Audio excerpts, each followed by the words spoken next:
Mutton గోంగూర combination తినాలనుకుంటున్నప్పుడు Saturday అయ్యింది అనుకోండి, ఏం చేస్తుంటారు, ఇష్టాన్ని స్కిప్ చేయకుండా మటన్ లేకుండా మటన్ ముక్కలతో మటన్ టేస్ట్ తో మటన్ గోంగూర ఈ విధంగా ట్రై చేయండి. మర్చిపోయి పొరపాటున నాన్ వెజ్ తినడం లేదు కదా అని కన్ఫామ్ గా డౌట్ వస్తుంటుందండి. టేస్ట్ అంత అద్భుతంగా ఉంటుంది. సో ఈ విధంగా ప్రిపేర్ చేసి పెట్టుకున్న ఈ వెజ్ మటన్ గోంగూరని రైస్ లో కానీ చపాతీల్లో కానీ దోశల్లో కానీ టేస్ట్ అద్భుతంగా ఉంటుందండి. దీనిని ప్రిపేర్ చేసుకోవడం కోసం ఈ విధంగా ఫ్రెష్ గోంగూరని ఒక 4-5 సార్లు వాష్ చేసుకున్న తర్వాత ఈ విధంగా ఒక కడాయిలో గోంగూరని తీసుకొని మీ స్పైసీకి తగ్గట్లుగా పచ్చిమిర్చిని అయితే తీసుకోండి.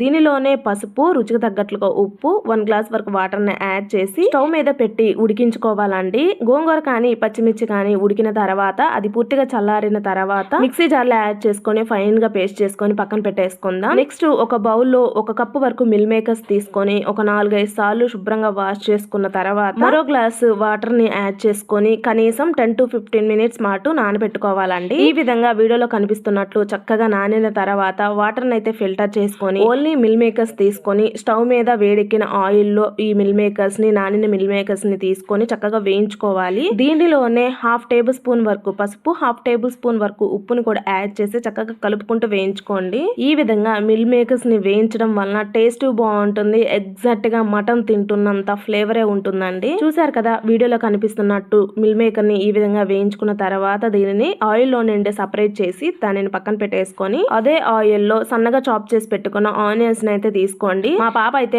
ఆనియన్స్ కొత్తిమీర చక్కగా చాప్ చేసి పెట్టుకుంటే రెండింటిని కలిపేసిందండి. అందుకే మీకు కొత్తిమీర కనిపిస్తుంటుంది. దీనిలోనే పోపు దినుసులను యాడ్ చేసి 1 మినిట్ పాటు వేయించిన తర్వాత రుచికి తగ్గట్లుగా ఉప్పు, స్పైసీకి తగ్గట్లుగా కారాన్ని, 1/2 టేబుల్ స్పూన్ వరకు పసుపు, 1 టేబుల్ స్పూన్ వరకు అల్లం వెల్లుల్లి పేస్ట్, కరివేపాకు రెమ్మల్ని, ధనియాల పొడిని యాడ్ చేసి ఈ స్పైసెస్ అనేది 1 మినిట్ పాటు వేయించిన తర్వాత ఒక 4 టమాటాలని ఈ విధంగా ముక్కలుగా కట్ చేసి యాడ్ చేసుకొని ఇది మొత్తం కలిసేలా కలుపుకొని టమాటాలు సాఫ్ట్ గా మగ్గి ఆయిల్ సపరేట్ అయ్యేంత వరకు కుక్ చేసుకోవాలండి 2-3 మినిట్స్ పాటు.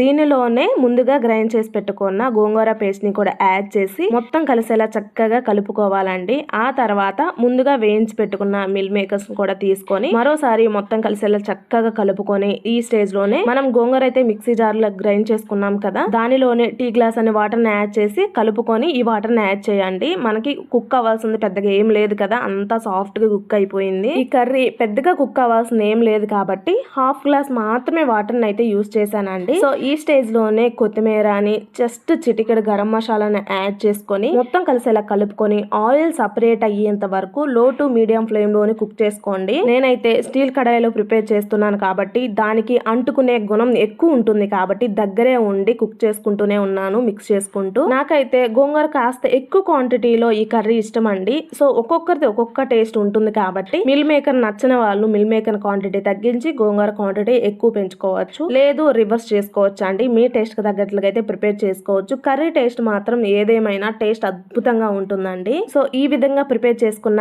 ఈ కర్రీ దేనిలోకైనా లెవెల్లో ఉంటుందండి. సో ఫ్రెండ్స్, ఐ హోప్ ఈ వీడియో మీకు నచ్చిందని అనుకుంటున్నానండి. వీడియో ఎక్కువ మంది ఇష్టపడుతున్నారు కానీ లైక్ చేయడం మాత్రం మర్చిపోతున్నారండి. తప్పకుండా లైక్ చేయండి. లైక్ చేయడం వలనే మన వీడియోస్ ప్రతి ఒక్కరికి తెలిసే అవకాశం ఉంటుంది. ప్లీజ్ అండి, ప్రతి ఒక్కరు లైక్ చేసి ప్రతి ఒక్కరికి షేర్ చేయండి. ఇలాంటి సూపర్ టేస్టీ రెసిపీస్ కోసం తప్పకుండా సబ్స్క్రైబ్ చేసుకోండి. మీకు ఎలాంటి రెసిపీస్ కావాలన్నా కామెంట్ చేయండి. Thanks for watching.